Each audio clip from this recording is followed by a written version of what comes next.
Selamat pagi dokter, saya Tiara dengan NIM 10 2017-110. Di sini saya akan melakukan fungsi pena. Pertama, menyiapkan alat terlebih dahulu, yaitu adanya handspoon, kemudian tourniquet, alat suntik, kemudian kapas, kemudian wadah penampung darah dan alkohol 70% dan masker. Pertama, saya memakai masker terlebih dahulu, kemudian mencuci tangan menggunakan alkohol 70%.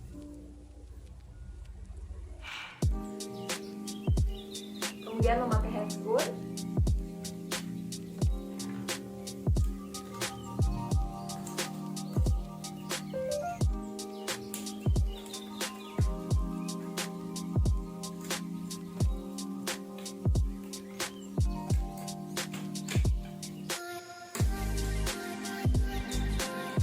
kemudian meminta pasien untuk meletakkan tangannya di atas meja.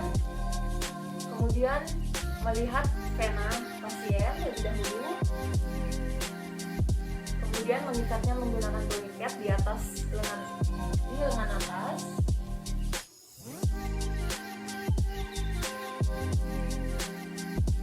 kemudian membersihkan area fossa pubic menggunakan kapas dan alkohol 70%. Memutar dari bagian dalam keluar,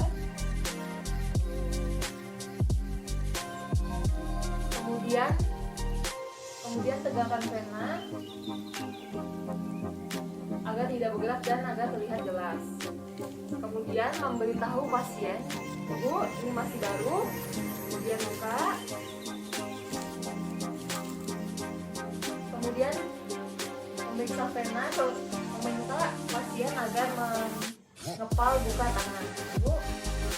Kemudian dapat pena, letakkan alat suntikan juga menggunakan tangan kiri, kemudian suntik hingga tusukan masuk ke lumen pena. Jika terlihat darah, berarti suntikan sudah masuk dengan sempurna ke lumen pena. Kemudian tarik secara perlahan sampai jumlah darah yang diminta tercapai. Kemudian lepaskan tourniquet,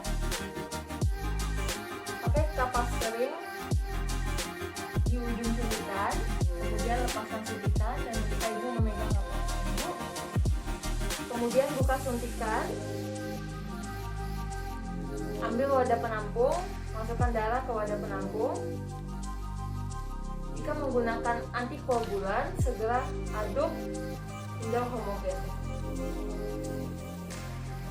Baik, fungsi pena selesai. Terima kasih.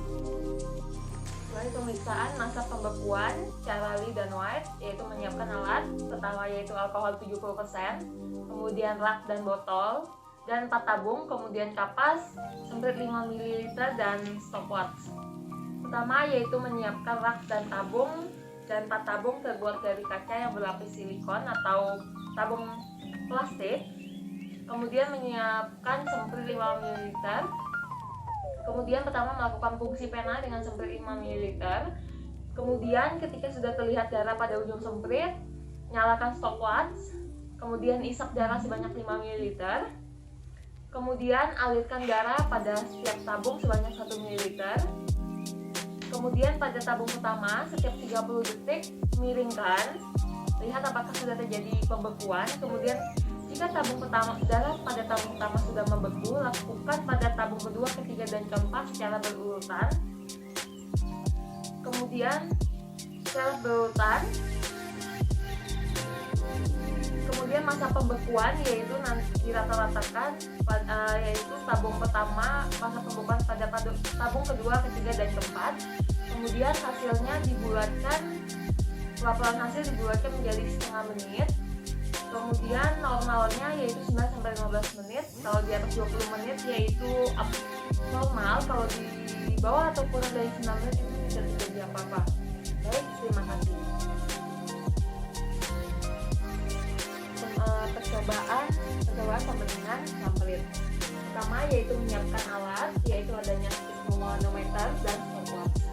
Pertama yaitu kita melakukan bendungan pada lengan atas pasien sampai sistolik 100 mm Hg. Kemudian jika pasien tidak mencapai sistoliknya 100 mm Hg, dapat digunakan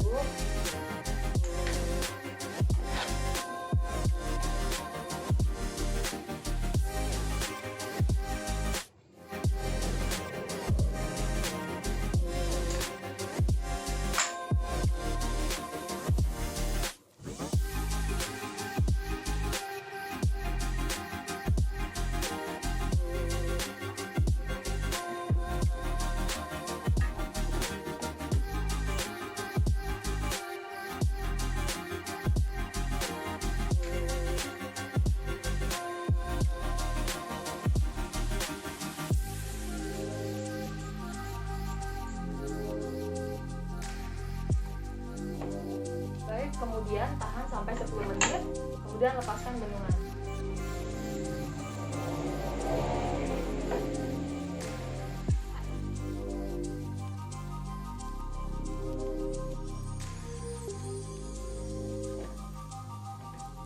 Lepaskan bendungan, kemudian tunggu sampai tanda-tanda statis darah hilang. Kemudian hitung petekia yang timbul pada lingkaran, di dalam lingkaran kira-kira 4 cm distal dari fossa cubiti. Kemudian hitung petekia jika hasilnya di atas, jika terdapat lebih dari 10 petekia dinyatakan positif, jika di bawah 10 dinyatakan negatif.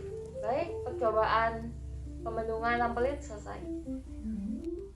Baik, pemeriksaan masa pendarahan, cara IV dan cara DOAK. Cara IV yaitu dilakukan di lengan, kemudian cara DOAK yaitu dilakukan di daun telinga, biasa dilakukan pada anak-anak. Di sini alatnya yaitu ada alkohol 70%, kemudian kapas, kertas saleh, lancet, stopwatch, dan sphygmomanometer. Pertama yaitu membendung lengan atas menggunakan sphygmomanometer.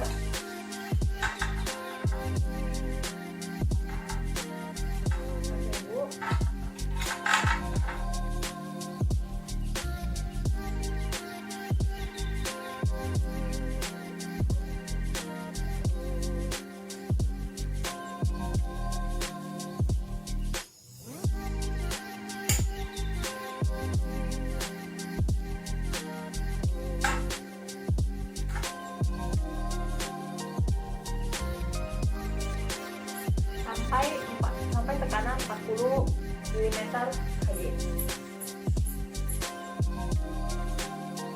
Kemudian yaitu membersihkan daerah tusukan menggunakan kapas dan alkohol 70%, kurang lebih di bawah siku 3 mm bagian koran.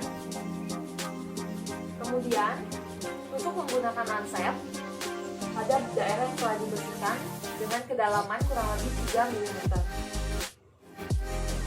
Kemudian setelah darah mulai keluar, nyalakan stopwatch. Kemudian saring darah menggunakan kertas saring setiap 30 detik.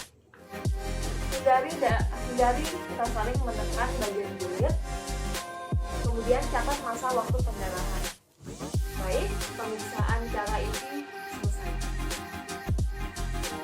Pemeriksaan HB cara salib. Pertama yaitu siapkan semua alat dan reagen yang diperlukan.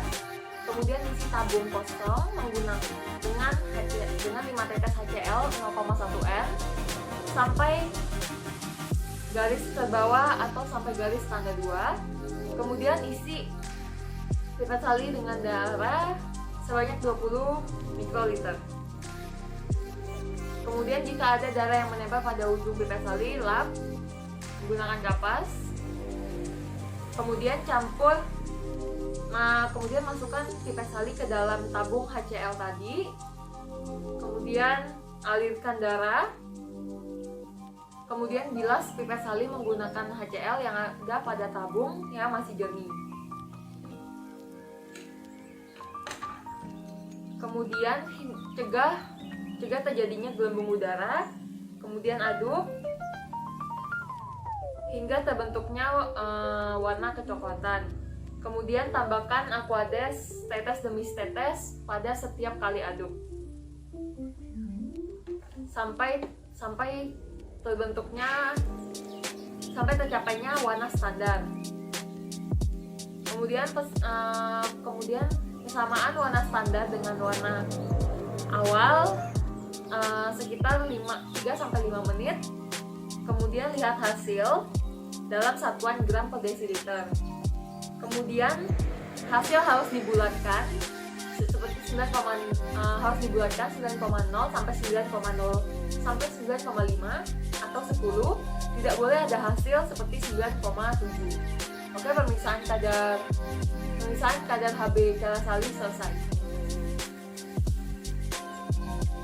Pemeriksaan golongan darah sistem ABO dan resus. Pertama, menyiapkan alat dan bahan. pertama yaitu adanya kertas golongan darah, kemudian tisu, batang pengaduk, darah, antisera A, antisera B, antisera AB, dan antisera D atau resus.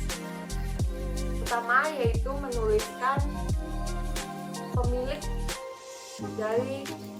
darah di kertas golongan darah. Kemudian teteskan darah pada setiap kotak di kertas golongan darah. Kemudian pada setiap kotak terdapat judul yaitu golongan A, B, AB, dan D atau resus. Kemudian masukkan antisera sesuai dengan judul yang ada di atas kotak. Pertama yaitu ini memeriksa golongan darah A, masukkan antisera A setetes pada kotak golongan darah A. Kemudian menggunakan batang pengaduk, aduk agar darah dan antisera tercampur. Kemudian lap menggunakan tisu setelah digunakan. Kemudian kotak B, masukkan antisera B ke dalam kotak. Kemudian aduk menggunakan batang pengaduk. Kemudian lap. Kemudian pada kotak AB, masukkan antisera AB, tetes. Kemudian aduk. Kemudian lap. Kemudian masukkan antisera D atau resus pada kotak golongan D atau resus. Kemudian aduk, bersihkan. Kemudian tunggu dan lihat hasilnya apakah ada aglutinasi atau tidak. Nah, di sini setelah hasil yaitu di kotak A tidak terdapatnya aglutinasi, di kotak B terdapatnya aglutinasi, di kotak AB tidak terdapatnya aglutinasi, dan pada resus terdapatnya aglutinasi. Di sini interpretasinya yaitu di mana si pemilik darah memiliki golongan darah B dengan resus positif. Baik, terima kasih.